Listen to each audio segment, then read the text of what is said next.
sei que o YouTube hoje em dia não funciona muito mais essa questão de seguir o canal, deixar like, deixar comentário, mas eu gosto, então é uma métrica de vaidade que eu gosto de ter. Então, se você gosta do meu conteúdo, gosta de acompanhar aqui os cortes das lives, das bobajadas que a gente fala, você deixa um like, clica ali em se inscrever no canal, deixa um comentário, ativa o sininho, faz todas essas bobajadas aí que o YouTuber pede pra fazer no canal. Você tá mandando Pix já? Cadê o Pix? Cadê o Pix? E acompanha nossos conteúdos aqui, que todo dia tem corte da live pra vocês poderem ver, tá certo? E gosta da gente aqui, gosta do meu trabalho, do trabalho do nosso editor, clica aí na nossa campanha de financiamento coletivo para vocês poderem apoiar com valores assim que vocês acharem melhor. Qualquer valor já ajuda a gente a continuar existindo, tá certo? Então, beijos aí, bora pro corte da live. Pessoas da sociedade. Eu até ia perguntar, né, como é que tá o Daesh hoje em dia, né? O Daesh, pra quem não sabe, é o, como a gente chama aqui no Ocidente, como o Estado Islâmico, né? Mas como é que eles estão hoje? Eu sei que as lideranças foram praticamente eliminadas, mas eles ainda sobraram, né? Membros do Daesh. Sim. Então, o Daesh, da forma que ele atuava antes com o território, já não existe mais. 2019 foi a última batalha, a Batalha de Barros, em que eles perderam os territórios que eles controlavam. Hoje eles atuam como células organizadas, querendo ou não, parece até usando táticas de guerrilha mesmo. Mas grupos de pessoas organizadas em diferentes cidades, não chamando muita atenção, não realizando tantas ações como antes. E eles têm cerca de 10 mil membros do Estado Islâmico que estão presos hoje em Rojava. Locais que antes eram escolas foram convertidos em presídios. Como eu ia dizer, existiu uma parcela da população que propôs que essas pessoas fossem mortas, executadas. Mas aí a própria administração autônoma, seguindo o que compreende como os princípios revolucionários, falou, não, é antiético. Mesmo essas pessoas que têm toda essa mentalidade cometeram crimes, cometeram atrocidades. Enfim, é conhecido o que o Daesh fez. Executar essas pessoas também não seria o correto. Então eles foram enviados para presídios e, de acordo com cada pessoa e o que eles viveram, quais eram as suas funções do Daesh, no presídio eles também passam por um processo de educação. Claro que não é o mesmo processo que ocorre com demais pessoas na sociedade, mas eles passam por um processo de educação de reaprendizagem. É dado uma segunda chance para essas pessoas. Então, infelizmente, então eles são reeducados, assim, no ano né? passado, Tipo, desradicalizados. Só que, meio como você falou, é diferente de, por exemplo, como os atritos internos das pessoas que já eram da região de Rojava, com das suas etnias diferentes, religiões diferentes. Só que eles não faziam parte de um grupo como o Daesh. Eles são ex-membros do Daesh, né? Então acho que é muito mais complicado fazer toda essa reeducação com eles, né? Mais difícil. E além disso, claro, e além disso, esses que foram capturados, muitos deles não são do território da Síria. Não são nem sequer dos países ao redor. Muitos são países como o Afeganistão, a China, a Índia, até mesmo alguns países europeus. Isso é pouco falado pelo Ocidente, pela mídia ocidental, mas muitas pessoas que se juntaram ao Daesh sequer são do Iraque e da Síria. Vieram de outros países. Inclusive até das Filipinas e Indonésia, como pouca gente sabe também, mas na Indonésia tem o Estado Islâmico. Em 2017, Marawi, teve eles tomaram a cidade e foi um conflito horrível também. Então, tem esse processo de reeducação, mas é isso, quanto dele realmente se converte em sucesso é uma outra história. Como eu ia dizer, ano passado, infelizmente, no começo do mês de março, o Estado Islâmico realizou uma ação na cidade de Hesekia, no presídio que abrigava 8 mil ex-membros do Estado Islâmico, de uma forma que desde 2019 não existiam, não tinham feito ações dessa forma. Eles atacaram o presídio e alguns dos detentos fugiram. Durante uma semana e meia teve uma luta bem extensa na cidade. Por final resultou na recaptura de 3 mil ex-membros do Daesh. Não pode ser membros, porque ainda são conectados às suas crenças. E 380 e poucos deles foram mortos. Infelizmente, 121 dos nossos camaradas também foram martirizados. sendo 77 deles seguranças internas do presídio. E quando houve a revolta e o ataque, eles foram todos executados dentro do presídio. Então ainda tem um sentimento muito forte da população também de raiva e ódio contra o Estado Islâmico, que é de querer não perdoar, e no sentido de tipo ter oportunidade, matar. Mas a administração autônoma não vê isso de uma forma correta. E com bastante trabalho e recursos, que infelizmente são escassos, tentar reeducar essas pessoas. E além disso, repatrizar. Repatriar. A palavra em português é repatriar. Eu não sei se essa palavra existe, eu acabei de. Não sei, mas deve ser isso aí.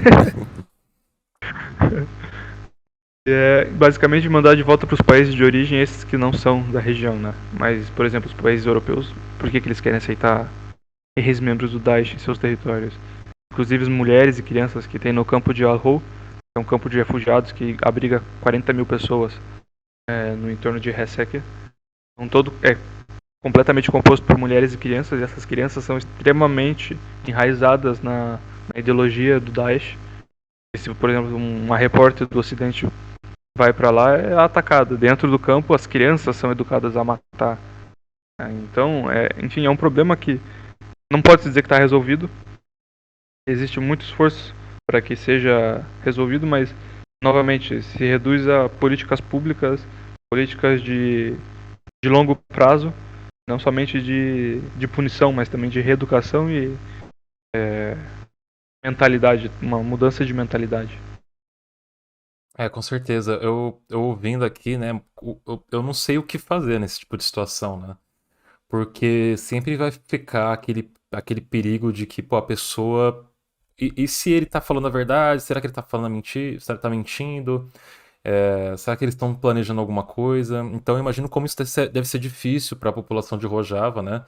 Mas eu ainda vejo como foram nobres, né? De não executarem essas pessoas, né? De tentarem reeducá-las e tentar repatriá-las, né?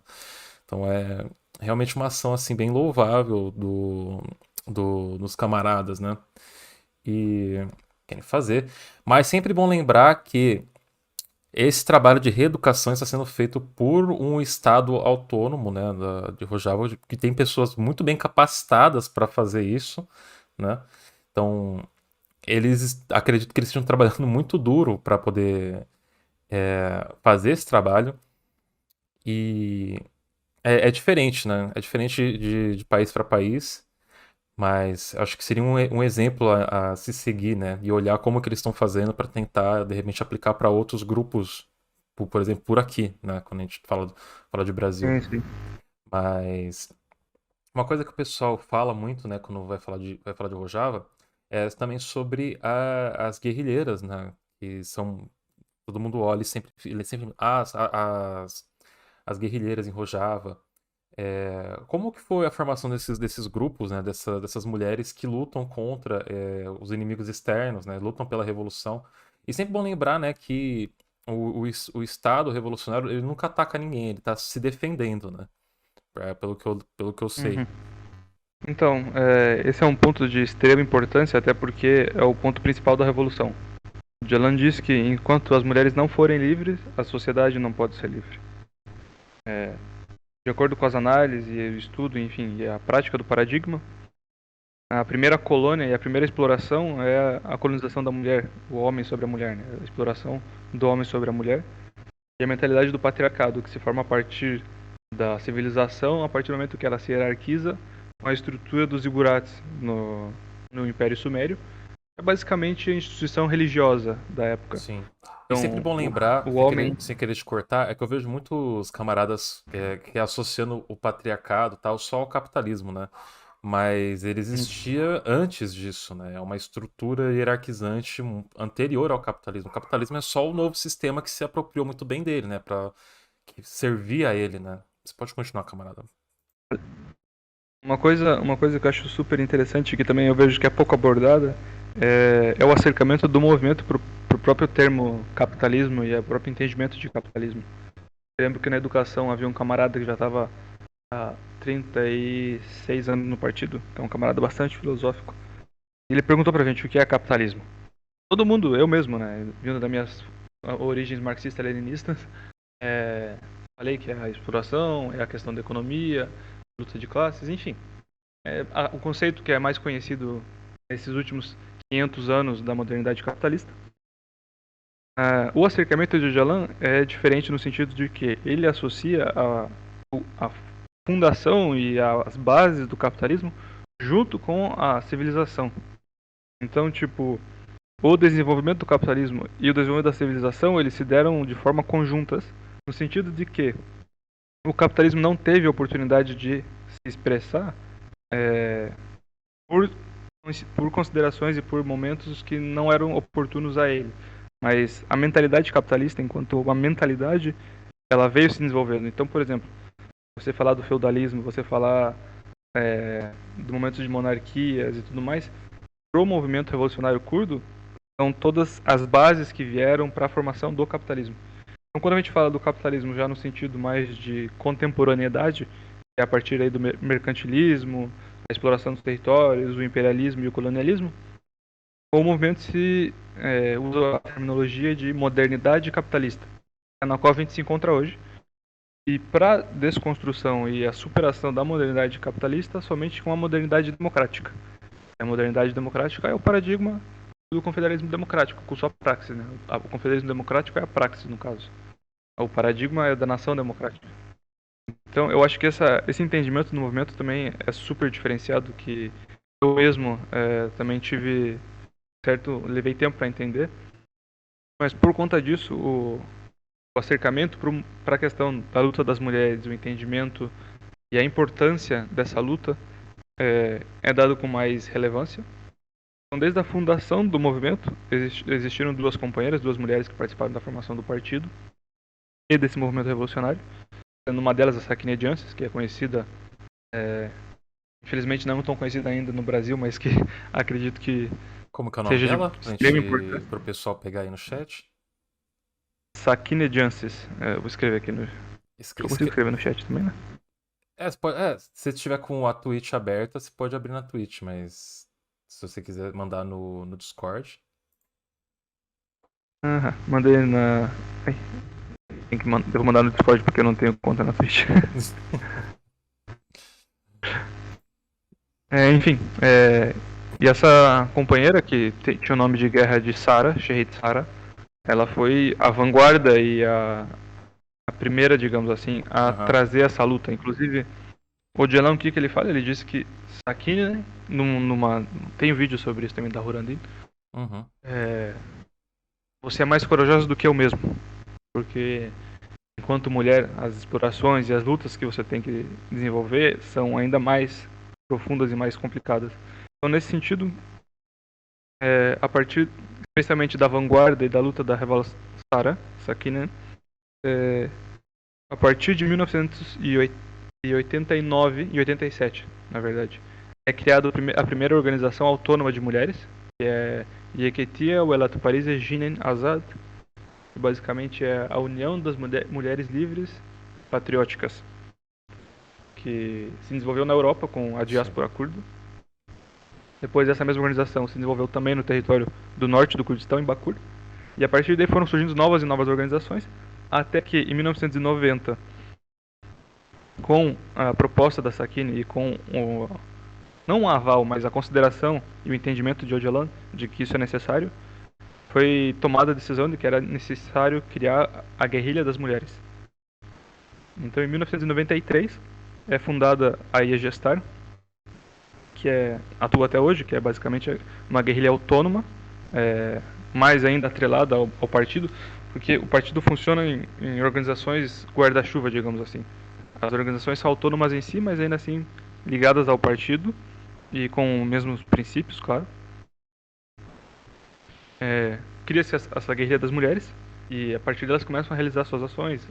Os Talibuns, no caso, as pessoas se juntando aos milhares a todo ano, especialmente fugindo dessa mentalidade tradicionalista, patriarcal, que é extremamente violenta também no Oriente Médio, né, com casamentos forçados, casamento com menores. Então você tinha meninas de 12, 13 anos, jovens mulheres se juntando ao movimento e à luta já com essa idade, participando de educações e desde os seus 12, 13 anos mudando essa mentalidade e se preparando para desenvolver essa luta revolucionária que tem como principal foco a libertação das mulheres. Em 2013 mesmo, com a criação da IEPG, ao mesmo tempo é criada a IEPG, que é a Autodefesa Feminina, que são as companheiras que aparecem na mídia e que chamam muita atenção do Ocidente, no caso, até de uma maneira um tanto fetichizada, na luta contra o Estado Islâmico. Mas é uma realidade, elas desenvolveram um papel na revolução e na luta de vanguarda, até hoje desenvolve. Desde das comunas até o nível de autodefesa. E até tem essas histórias, né? Porque para esses radicais muçulmanos, você ser morto por uma mulher, você não vai pro céu, você vai pro inferno, né? Tipo, Pois é, tem então isso, quando as né, companheiras iam cara? pra guerra, elas gritavam o Tilili, que é um grito de guerra curdo tradicionalista, inclusive em outras sociedades originárias também tem esse mesmo grito. Então muitas vezes quando elas iam atacar uma posição do Daesh, elas gritavam esse Tilili. E muitas vezes o Daesh recuava, porque ele sabia que estava lutando contra mulheres. E se eles fossem mortos por uma mulher, era a pior punição para eles possível. Caraca, então eles ficavam desesperados, porque se eles fossem, tomasse bala de mulher no campo de batalha, eles iam perder toda aquela promessa que tiveram pra eles quando eles entraram no Daesh, né? Basicamente, isso demonstra mais uma vez a força que tem Doideira. as mulheres na sociedade. E, por exemplo, uma questão que é tradicional curda, né? Você tem ainda tribalismo muito forte. A realidade feudal do Kurdistão é uma realidade presente. Uhum. Quando você tinha guerra entre tribos, por exemplo, tribos diferentes por motivos de crimes de honra, por exemplo, casou um cara de uma tribo com uma mulher de uma segunda tribo e ele cometeu um adultério, ou então, não sei, crime de honra que é considerado aqui. Normalmente, em cada casa do Kurdistão você tem uma Kalashnikov. Cada casa tem até Pixie, até mesmo bazuca, RPG e tudo mais. Dentro das casas tem. E o Oriente Médio é um ambiente de guerra e, enfim, todo um processo por trás disso também, claro. Então, essas tribos entravam em guerra.